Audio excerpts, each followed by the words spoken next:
Hey everyone, it's Courtney with the Kitchen Garden. I'm so glad you're here, and I'm just taking a few minutes today to talk to you a little bit about how to thin out your seedlings. If you practice the square foot gardening method, then you know that you typically only use the amount of seeds that you need. But here in the fall, I tend to plant most of my beds in one or two types of greens, and I get a little bit lazy, and so instead of dropping those seeds down individually, I'll plant like a whole line of them, much like a traditional row garden. And so what do you do when those seedlings start coming up in these tightly packed lines? And I'm going to show you what it looks like to thin out your seedlings so that they can grow. You can kind of pick and choose so that they can grow larger, because some things like collard greens and arugula and kale, you don't want them all bunched up together. You want to give them a little bit of space so they can get large and be tasty, so they can use them in the kitchen. So I'm going to show you how to do that in just a second. So here I've got my row of arugula and my row of Georgia Southern collard greens. So excited about those. And you can see my arugula, which is a really fast grower, is off to a great start.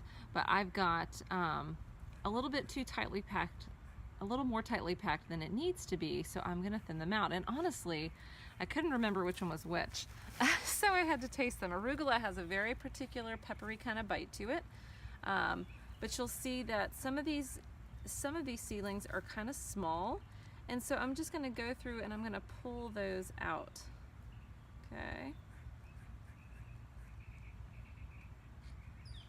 You want to leave enough for larger plants to grow, and I'm going to show you some that I've grown that are more thinned out and how this works. And you can hold on to these. In some cases, if you're super gentle with them, you could plant them again, but these can be eaten as a nice little microgreen. Okay, so we're just going to go through and pull.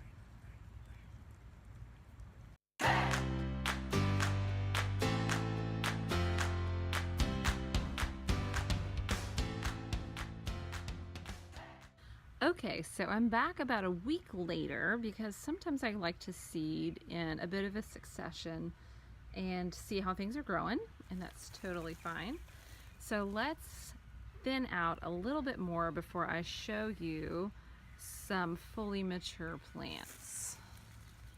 So I've got some little ones down here, and I'm gonna keep pulling those. See how tiny it is compared to some of these larger leafed ones here? And I'm just gonna take a little snack here.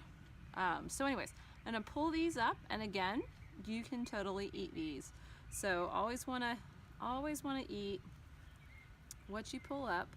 If I get any extra soil on them, I'll take them up. You see there's little roots there. Super cute. Okay, so let's keep moving, keep working. Hold on, I get distracted really easily. So here's another little one, and I'm only going to do this small patch just to save you the time of going through it all with me.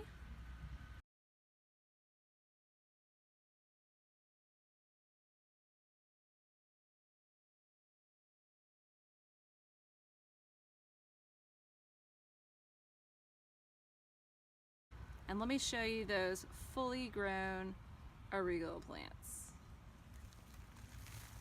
So this is a bed just behind the one I was just working in. I have planted these arugula about a month ahead of time, and so you'll see how far apart they're spaced. And I could probably have bunched them up a little more, not thinned these quite so heavily, but you'll see these beautiful leaves on here.